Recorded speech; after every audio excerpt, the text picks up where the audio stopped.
Welcome back to my office. Today's video, let's talk about watering your carnivorous plants. For me, I use a decent amount of water because I bottom water a lot of my pings. They are basically sitting in a tray of water all the time, and I do let them dry out, about a few days in between my waterings. I don't let it go completely dry, but I don't let my pings sit in a lot of water. So your ping sitting in a lot of water is bad. You will see that the leaves will rot. They will just basically wither and die, and you've just lost your pings. So moist substrate is very good for your pings. They just like it nice and moist, nothing too dry or nothing way wet, like soaking wet. Like it should not be sitting in a pool of very wet sphagnum moss. But in today's video, I'm going to go over how do I water my pings, or what water do I use for my pings. And the reason why water is important is because pings don't like a lot of mineral. They don't like a lot of minerals because the mineral buildup just with like a lot of fertilizer, it will actually kill your carnivorous plants. They're very sensitive to it. So the best water is distilled, reverse osmosis, or rain-only water. I do have like tap water that I use here at my house. I live here in the California Bay Area in the East Bay, and the water we get is actually really good. It's from a Hetchi. I'm going to show you what my water parts per million is, and I have three samples in front of you, and I do have what I first started out with was a zero water filter. But how do you test your water?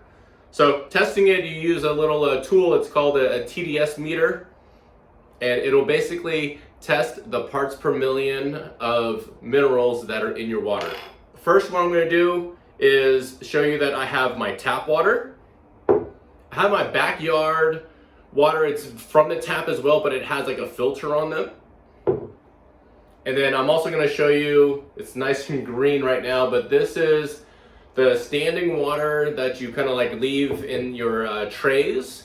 And I just wanted to show, do the minerals build up over time where the water contaminant is too much for your pings or not? So here, let me just kind of measure first. I will show you. So right here out of the tap, let me get that for you. Oh, jeez. Okay, 33. 33.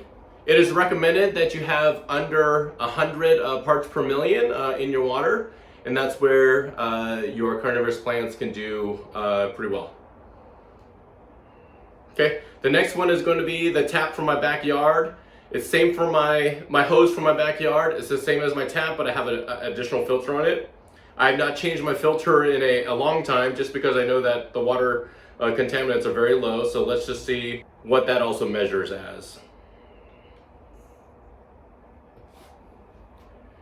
It is a little lower. Hopefully you can see that. It says 31. So not too bad. As you can tell, it's not like a drastic drop with the filter being outside, but I haven't changed it in a long time. So basically it's telling me that I need to change the filter in my backyard hose, because when I first got the filter, when I first tested it, the parts per million was at 8 to 10. And then before I go to this one,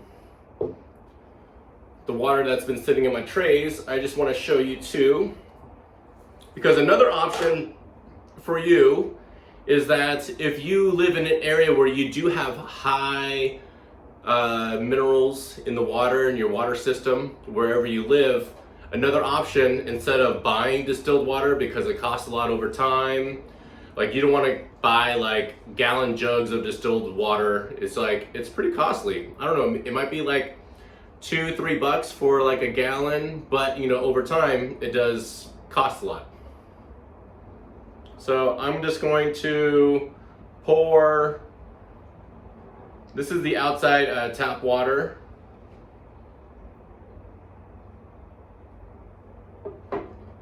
And just to show you in here,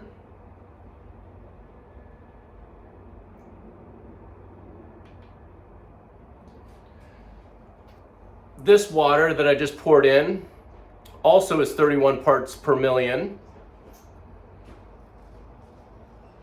So then I'll show you after the water is filtered through the zero water filter, how many parts per million, just to give you an idea, is it really worth it or not? My third sample, so this is the water that's been sitting in the water trays. So here you go. Let me just move this a little bit. So it says 61. It might be a little bit backwards just because my phone is, you know, reverse, how it's kind of like pointing towards me. But hopefully you can see it says 61. I guess you gotta read backwards. So it's actually not too bad because over time, you know, I do let the water just sit in the trays.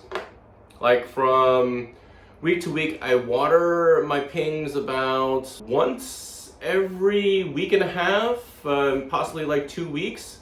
I just look at the water level in my open trays, but I do have some other trays where I'm kind of growing my propagations and I can't see the bottom of it, so I see how moist the substrate is. So, and I also lift it up too, so depending on how heavy it is or not, it'll just tell me, do I need a water or not? I don't let it completely dry out. So with that, you can kind of see over time that this water filter, it's slowly filling up. I haven't used this in a while, so it's slowly just kind of getting there. I just want to test this out here. I will show you, so let me just take this out. And I do believe this is a great option for a lot of people. Just kind of let it sit there. Don't fall over. So I'm going to test out this water.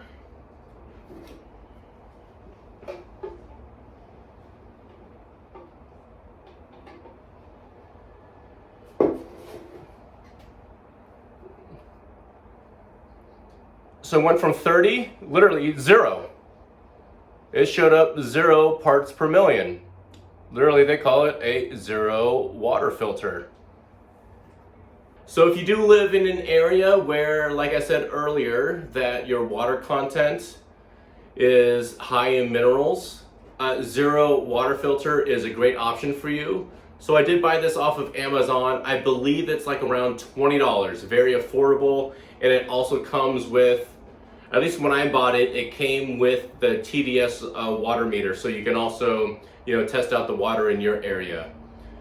So I'll have a link in the description for the zero water filter. It'll be an affiliate link. So if you do click on that, if you know what an affiliate link is, it is at no cost to you. But in return, I do get a little bit to help kind of support this channel and help it continually to grow. So thank you if you do buy the zero water filter from my link. It continues to support me growing this channel. So as you can see, getting a zero water filter will help you bring the minerals down in your water content. So it'll really, one, be very cost effective to you. It'll help you continually grow your carnivorous plants.